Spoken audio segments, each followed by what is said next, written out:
हर हर महादेव। प्रिय साथियों एवं आत्मीय मित्रों, रामचरित मानस की एक बड़ी सुंदर चौपाई है कि जब जब होए धर्म कै हानि, बाढ़ें अधम असुर अभिमानी, तब तब प्रभु दरि विविध शरीरा, हरहि कृपा निधि सज्जन पीरा। अर्थात जब जब अधर्म बढ़ता है, धर्म की हानि होती है, साधु संतों को, प्रभु के भक्तों को प्रताड़ना दी जाती है, तब तब भगवान स्वयं अवतरित होकर अथवा अपने दूतों के द्वारा, अपने भक्तों के द्वारा अपने प्रियजनों के कष्ट को कम करते हैं।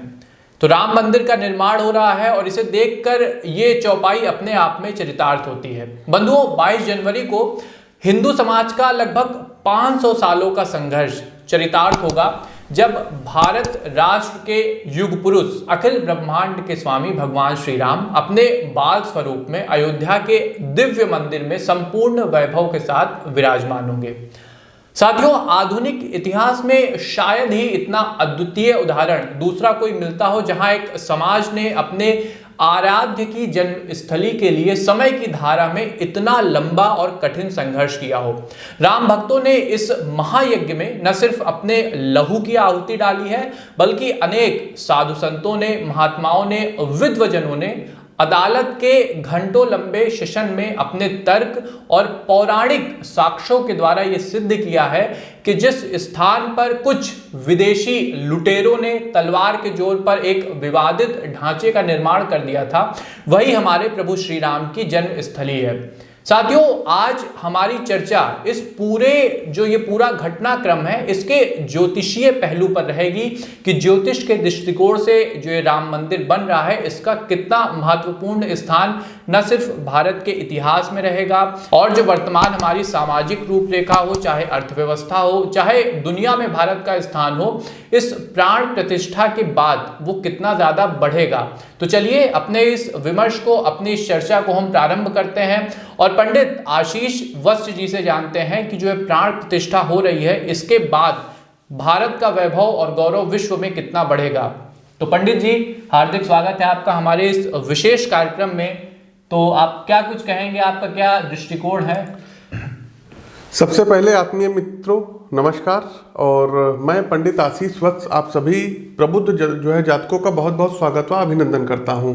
मैं धन्यवाद देना चाहता हूं माननीय सुप्रीम कोर्ट को, जिन्होंने एक ऐतिहासिक फैसला दिया, अपने देश के यशस्वी प्रधानमंत्री श्री नरेंद्र मोदी जी को, उत्तर प्रदेश के लोकप्रिय यशस्वी मुख्यमंत्री श्रीमान योगी आदित्यनाथ जी को, जिनके अथक प्रयासों से राम मंदिर ने आज एक मूर्त रूप ले लिया है। और 22 जनवरी को राम मंदिर की प्राण प्रतिष्ठा होने जा रही है। और जैसा कि हमने देखा था कि प्रधानमंत्री जी ने आकर के और भूमि पूजन किया था, और उन्हीं के द्वारा मंदिर का उद्घाटन किया जा रहा है। मंदिर वहां पूर्व में ही विराजमान था, उसको जो है तोड़ करके विधर्मियों के द्वारा उस पर कुछ विवादित जो है ढांचा किया गया, और फिर से हम लोगों ने एक लीगल प्रोसेस के थ्रू अपने वैभव को हमने वापस प्राप्त किया है। तो सभी लोगों को हाथ जोड़ करके दिल से जो है प्रणाम मेरा, आप लोगों ने जो भी मेहनत किया है, क्योंकि वो जो अयोध्या है, क्योंकि हम भी बाराबंकी के हैं, तो अयोध्या डिवीजन में ही हम लोगों का भी घर आता है। तो छोटे थे बचपन में जो है वहां देखे थे गोलियां चली थी, तमाम पेपर न्यूज़पेपर की कटिंग पढ़ते थे, कार सेवकों के ऊपर अत्याचार किया गया था, गोली चली थी, और सरजू जी में जो रक्त बहा था। हाँ, तो देख करके काफी कुछ, लेकिन अपने इस जीवन काल में इस वैभव को देख पा रहे हैं। एक वो संघर्ष था, और उस संघर्ष की परिणति इतने वैभवपूर्ण तरीके से होगी, इसका सपना सारे हिंदुओं में था। और चूंकि न सिर्फ हिंदू बल्कि भारत का जो सारा समाज है, चाहे वो हिंदू हो या कोई अन्य धर्म का हो, सबने इसको सहर्ष स्वीकार किया है। इसीलिए हमारे प्रधानमंत्री जी ने इसको राष्ट्र मंदिर का दर्जा दिया है। ये सिर्फ राम मंदिर नहीं, ये हमारे राष्ट्र का मंदिर है, ये राष्ट्र मंदिर है, क्योंकि इसमें हर एक समाज की अपनी एक विशेष भूमिका है। और सुप्रीम कोर्ट का फैसला जो इतने शांतिपूर्ण तरीके से हमारे समाज में लागू हुआ, तो दिखाता है कि हमारा सामाजिक ताना बाना कितना मजबूत है, और राम प्रत्येक प्राणी के हृदय में, कम से कम भारत के हर नागरिक के हृदय में विराजमान है। शिवम जी, मैं 20 तारीख को अयोध्या में ही था, और यकीन आप मानिए, मैं पहले भी अयोध्या जाता था, इस बार भी मैं अयोध्या गया, और पूरी तरीके से अयोध्या बदल गया। मतलब जो अयोध्या पहले वीरान लगती थी, एक हंसी जो होती है, स्माइल होनी चाहिए, वो वहां पर नहीं रहती थी। राम वगैरह की पहली जाकर के देखिए लगता था उदासी है, वो अयोध्या बिल्कुल खिलखिला रही है, हंस रही है, और इतना भव्य काम हुआ है। और आप सभी लोगों से अपील है कि आइए। और शिवम जी, ज्योतिषीय दृष्टिकोण से तमाम हमने जो है लोगों के जो है बाइट्स देखे, वीडियो देखे, तमाम लोगों ने प्रश्न उठाए कि जो है क्या कहते हैं, अच्छा मुहूर्त नहीं है, फलाना ढमाका, उनको प्राण प्रतिष्ठा नहीं करनी चाहिए, वो उत्तराधिकारी नहीं है, कई चीज हमने सुना। और एक चीज हम और बताना चाहेंगे, देखिए कुछ लोगों का जो जन्म होता है ये दूसरों को परेशान करने के लिए होता है। अब मानस में एक बड़ा सुंदर है कि दुष्ट उदय जग आरती हेतु जथा प्रसिद्ध अधम ग्रह केतु, अर्थात जैसे केतु ग्रह लोगों को कष्ट देता है, ऐसे ही कुछ मानव रूपी केतु भी हम लोगों के बीच में रहते हैं और हमारे कष्ट का पर्याय बनते हैं। जी जी जी। तो आज इन्हीं विमर्शों को लेके जो आपके मन में मुहूर्त को लेके शंका है, प्राण प्रतिष्ठा को लेके शंका है, जो राजनीतिक विमर्श विपक्ष के द्वारा फैलाया जा रहा है, इसी को लेके हमारा एक विशद कार्यक्रम है। एक एक पॉइंट पर हम डिटेल से बात करेंगे और जानेंगे कि वास्तव में जो ये एक भ्रांति फैलाने की कोशिश की जा रही है, इसके पीछे कितना सच है, कितना झूठ है। तो पंडित जी, कुछ प्रश्नों की हमने श्रृंखला तैयार की है, इसके द्वारा हम जानेंगे कि क्या कुछ इसका मुहूर्त में क्या है, ज्योतिषीय महत्व कितना है, और फिर इस प्राण प्रतिष्ठा के बाद न सिर्फ अयोध्या बल्कि भारत में क्या कुछ आर्थिक, सामाजिक और एक राष्ट्रीय चेतना में बदलाव आएगा। तो प्रश्नों की अपनी श्रृंखला हम शुरू करते हैं। और सबसे पहला प्रश्न तो यह है कि जो मुहूर्त को लेकर चर्चाएं हैं उसको थोड़ा सा क्लियर करिए कि आखिर ये क्या विवाद है। लोग थोड़ा सा शंका में है कि क्या कुछ जो ये फैलाया जा रहा है इसमें कितना सच है, कितना झूठ है। शिवम जी, देखिए भगवान श्री राम का जो जन्म हुआ था ये 9वीं तिथि को हुआ था। और अगर ज्योतिषीय पॉइंट ऑफ व्यू से आप देखेंगे तो जो 9वीं तिथि है इसको रिक्ता तिथि कहते हैं, जो कि अच्छी नहीं मानी जाती है। तो मान लीजिए सारे ग्रह वार नक्षत्र अनुकूल हैं और एक आध छोटी मोटी त्रुटियां हैं, तो उसको जो है निगलेक्ट कर देना चाहिए।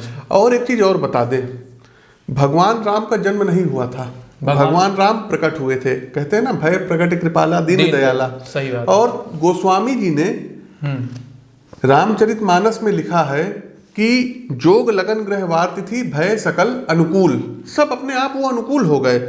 इसके अलावा यदि हम बात करें जो है शिवम जी, आपने मुहूर्त को लेकर के पूछा है। जी। तो मुहूर्त की यदि हम बात करें, हमने एक कुंडली भी बना ली है। और हाँ, तो अभिजीत मुहूर्त का जो समय रहेगा अयोध्या के हिसाब से 11:56 से और 12:38 तक का जो समय रहेगा ये अभिजीत मुहूर्त का रहेगा। जी। अपने आप में बहुत ही उत्तम मुहूर्त होता है अभिजीत मुहूर्त। दूसरा यदि हम बात करें तो चंद्रबल 4:22 तक रहेगा, और जो चंद्रबल प्राप्त होगा ये वृषभ, कर्क, सिंह, वृश्चिक, धनु और मीन राशि को प्राप्त होगा। जी। तो ये भी अपने आप में बढ़िया है। दूसरा, इस दिन कई योग बन रहे हैं। द्वि पुष्कर योग बन रहा है, अमृत सिद्ध योग बन रहा है, सर्वार्थ सिद्ध योग भी बन रहा है। अब इतने योग बन रहे हैं, इतने अच्छे मुहूर्त बन रहे हैं, और जिन लोगों ने भी ये मुहूर्त निकाला है 84 सेकंड का, वो अपने आप में ही एक दिव्य है, बहुत ही मनीषी व्यक्ति हैं जिन्होंने मुहूर्त निकाला है। और कूर्म द्वादशी का उस दिन व्रत भी है। अच्छा, द्वादशी तिथि है। हाँ। और कूर्म द्वादशी का व्रत है। एक चीज और बता दें जी, चंद्र मास की दृष्टि से यदि आप लोग देखेंगे तो ये पौष मास चल रहा है, लेकिन जब सोलर मास देखेंगे, सौर मास देखेंगे, तो सौर मास से ये माघ मास चल रहा है।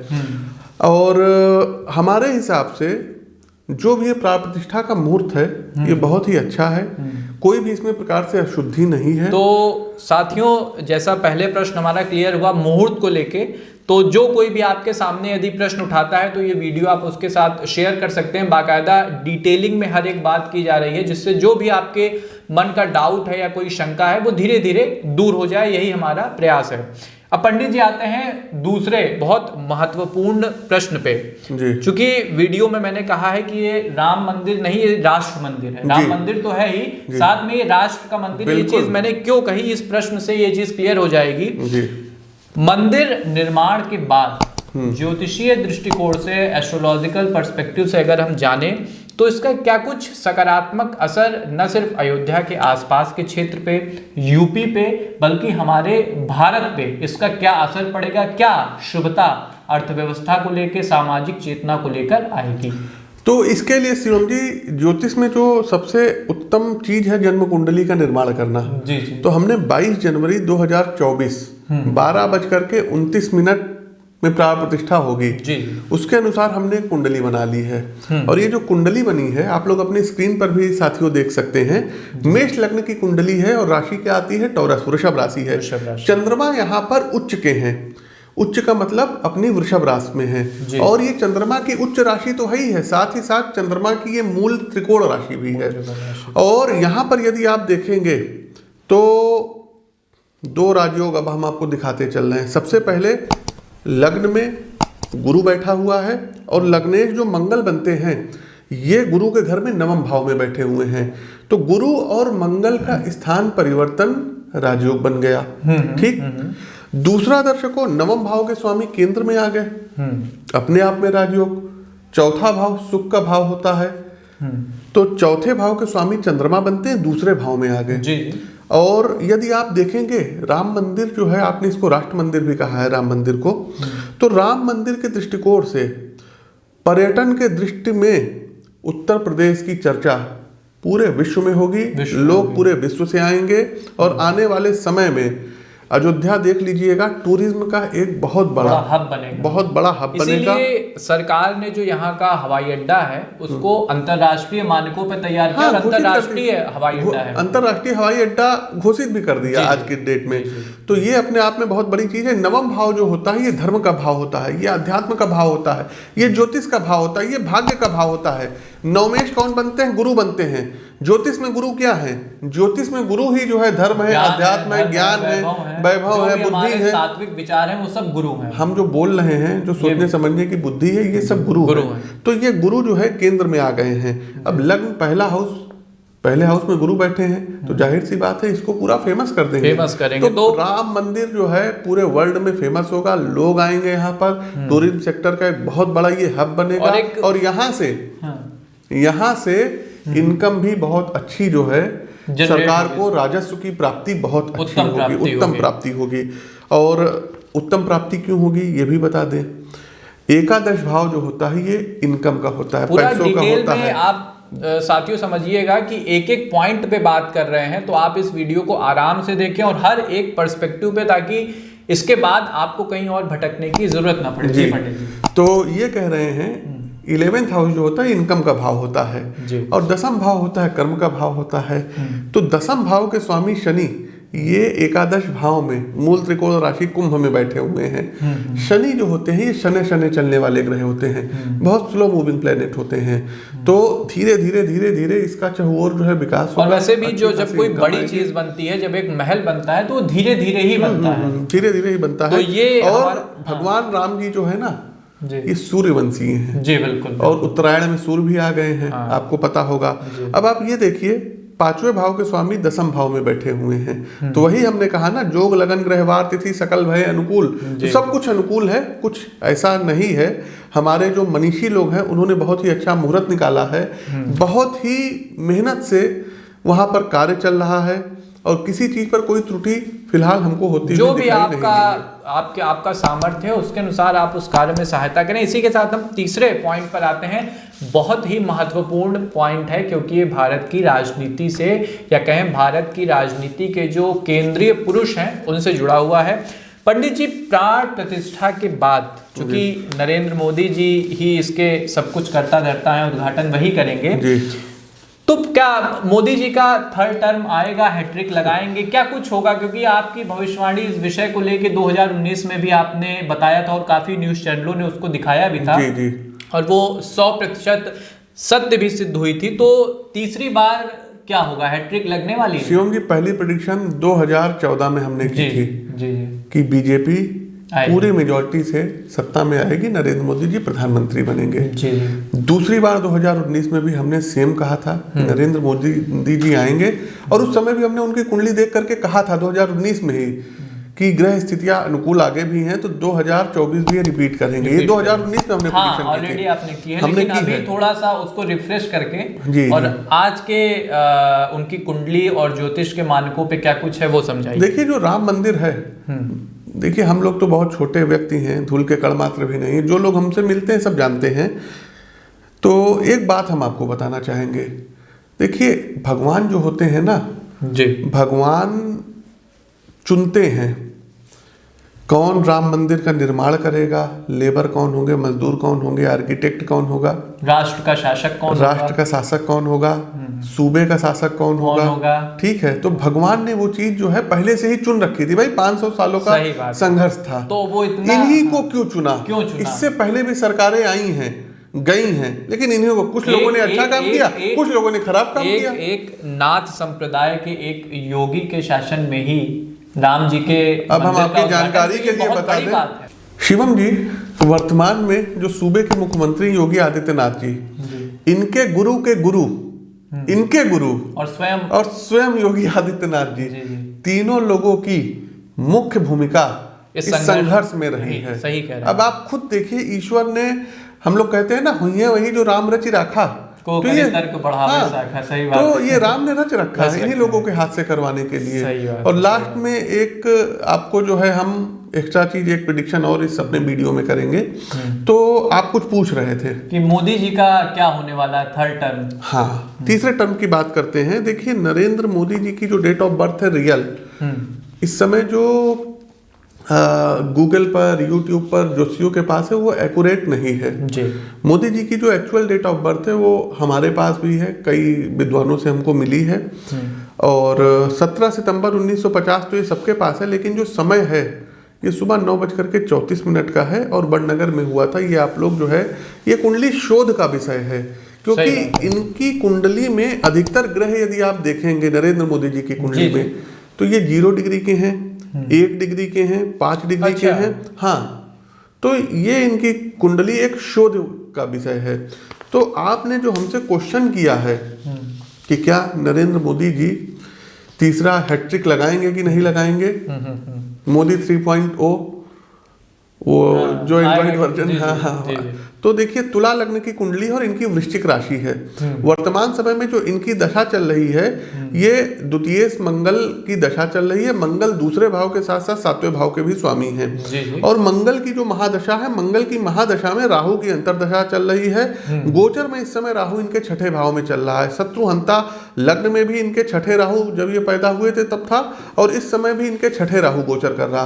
6ठा राहु जो होता है या मंगल होता है, और पाप ग्रह के बारे में कहते हैं 6, 8, 12 में अच्छा फल देते हैं। तो 6ठा राहु चल रहा, शत्रुहंता जो है योग बना रहा है, शत्रुओं पे भारी पड़ेंगे। अगर इनके शत्रु इनके लिए कुछ भी गड्ढा खोदेंगे तो उसमें खुद गिर जाएंगे। तो सबसे पहली चीज कि मंगल की महादशा में राहु की अंतरदशा, और 19 मार्च 2024 से शुक्र की प्रत्यंतर दशा इनकी प्रारंभ हो जाएगी। तो 19 मार्च से और 22 मई तक का इनका जो पीरियड रहेगा वो बहुत ही अच्छा पीरियड रहेगा। और लगभग उसी समय में चुनाव होना, उसका रिजल्ट आना, जो हर एक महत्वपूर्ण कार्यक्रम चुनाव से संबंधित है, वो उसी टाइम पीरियड में। हाँ। और लग्नेश इनके इनकम भाव में भी जो है मतलब गोचर कर रहे थे जब ये जन्म इनका हुआ था। तो हम ये कह सकते हैं महादशा, अंतरदशा, प्रत्यंतर दशा को देखते हुए, और जो प्राण प्रतिष्ठा का मुहूर्त है वो भी इनके लिए बहुत ही दिव्य रहेगा, शुभ रहेगा। तो बहुत हद तक की मतलब हम कह सकते हैं कि ये तीसरे टर्म भी कंटिन्यू करेंगे, जारी रखेंगे। तीसरी बार भी ये प्रधानमंत्री बनेंगे। ये स्थितियां हैं, ये तीसरी बार कर रही है, विजय तिलक इनको कर रही है, और फुल मेजॉरिटी से इनको विजय तिलक करेगी। चलिए, महत्वपूर्ण चीज थी। अब आते हैं पंडित जी, बिना समय गंवाए अपने चौथे प्रश्न पे, कि जो विपक्ष की बयानबाजी है, थोड़ी जो नकारात्मक एक बातें निकल के सामने आ रही हैं पूरे कार्यक्रम को लेके, तो इस प्राण प्रतिष्ठा के बाद विपक्ष का क्या कुछ राजनीतिक भविष्य यूपी में और देश में होने वाला है 24 के चुनाव को लेकर के? देखिए, इसके लिए तो विपक्ष की भी कुंडली का विश्लेषण करना आवश्यक रहेगा। लेकिन यदि हम जो है मतलब रामलला की पत्रिका हमने बनाई है, प्रधानमंत्री जी की कुंडली अपने पास है, हमने इसमें इस प्रश्न का उत्तर दे दिया है। अच्छा, जोड़ के ही शत्रुहंता जो 6ठे भाव में राहु का गोचर चल रहा है, मतलब सारे शत्रुओं को ये परास्त कर देंगे, इसमें तो कोई संदेह ही नहीं है। और जो भी मंदिर के ऊपर कोई उंगली उठाएगा तो हमारे जो है महाबली सरकार है, हनुमान जी महाराज हैं, उनकी गदा चलेगी। तो अब आखिरी बहुत महत्वपूर्ण प्रश्न है, चूंकि मोदी जी पे हमने बात कर ली, लेकिन एक और महत्वपूर्ण व्यक्ति हैं उत्तर प्रदेश के यशस्वी मुख्यमंत्री माननीय योगी आदित्यनाथ जी।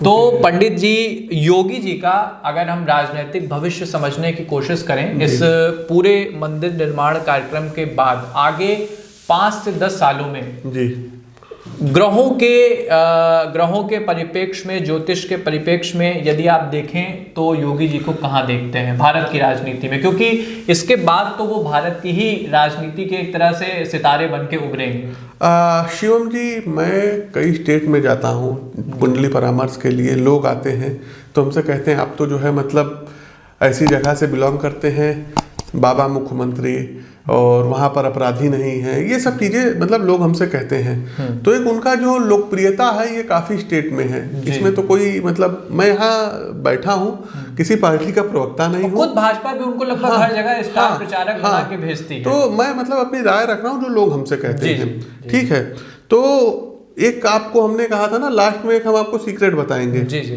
ध्यान से सुनिएगा, ध्यान से सुनिएगा। गर्भगृह में प्रधानमंत्री जी रहेंगे, मुख्यमंत्री जी रहेंगे, वहाँ के पुजारी रहेंगे, मोहन भागवत जी रहेंगे और राज्यपाल महोदया रहेंगे। योगी जी की भी हमारे पास एक्चुअल कुंडली है और 29/12/1971 है, 7:47 उत्तराखंड में इनका जन्म हुआ था, पंचूर में। तो इनकी जो है मकर लग्न की कुंडली है और इनकी टॉरस वृषभ राशि है। राम जन्मभूमि की जो प्राण प्रतिष्ठा हो रही है वृषभ राशि, हमने कहा ना चौथे भाव के स्वामी चंद्रमा उच्च के हैं वृषभ राशि में, मूल त्रिकोण राशि में, इनकी भी वृषभ राशि है। तो मंदिर चीजें मतलब को रिलेट कर रही हैं।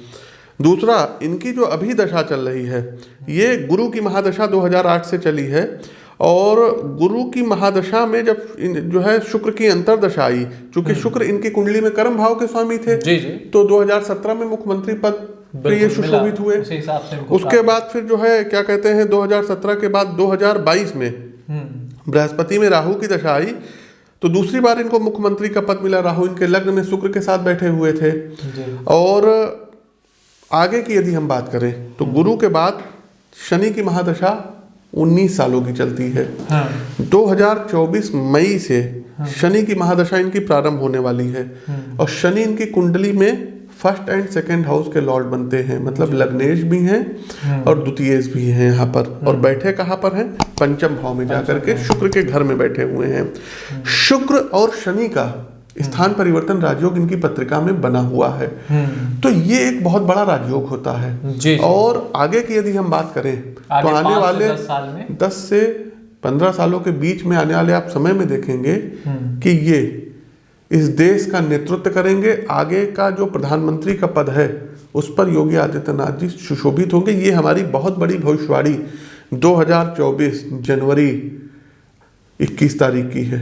ये आप लोग तो साथियों, जैसा आपने देखा कि हमने इन 5 प्रश्नों से जो भी आपके डाउट थे मंदिर निर्माण को लेकर के, मुहूर्त को लेकर के, प्राण प्रतिष्ठा को लेकर के, मोदी जी के, योगी जी के राजनीतिक भविष्य को लेकर के, उसको क्लियर करने की कोशिश की है। उम्मीद है कार्यक्रम आपको पसंद आया होगा। डिटेल में वीडियो बना है, लंबा वीडियो है, तो आराम से देखिएगा। जो भी आपकी राय है, आप क्या सोचते हैं, वो भी कमेंट बॉक्स के माध्यम से आप हमें बताइएगा। और इस वीडियो को ना अधिक से अधिक आप लोग शेयर कीजिएगा और कमेंट बॉक्स में राम मंदिर का उद्घाटन होने जा रहा है। रामलला तो वहाँ पहले से ही विराजमान है, संघर्ष हुआ है, तो कमेंट बॉक्स में आप लोगों से एक उम्मीद है कि जय श्री राम का आप लोग उद्घोष कीजिए यदि राम भक्त आप लोग हैं तो। और वीडियो को ढेर सारा लाइक देते रहिए, शेयर करते रहिए और अपने सुझाव भी हमको ईमेल के माध्यम से दे सकते हैं। टेलीफोन नंबर है, इनके माध्यम से आप दे सकते हैं। तो बंधुओं, इसी के साथ एक मानस का दोहा है, उसके साथ हम आपसे अलविदा लेंगे। उसके साथ हम आपसे आपकी आज्ञा चाहेंगे कि तुलसीदास जी लिखते हैं, राम राज बैठे त्रैलोका, हर्षित भय गए सब शोका। अर्थात राम जी जब अपने राज्य में स्थापित हो गए, अपने मंदिर में उन्होंने प्रवेश किया, तो तीनों लोग सनात हो गए और जो भी रोग दोष शोक थे वो सब नष्ट हो गए। तो इसी मंगल कामना के साथ हम आपसे विदा लेते हैं और उम्मीद करते हैं कि आप सब भी जल्द से जल्द अयोध्या जाएं और भगवान के दर्शनों का लाभ उठाएं। बिल्कुल। जय श्री राम। जाते जाते जो है हम देश के प्रधानमंत्री जी को जो है धन्यवाद देंगे और यही कहेंगे कि प्रविश नगर की जय सब काजा, हृदय राग कौशलपुर राजा। नमस्कार, जय श्री राम। जय श्री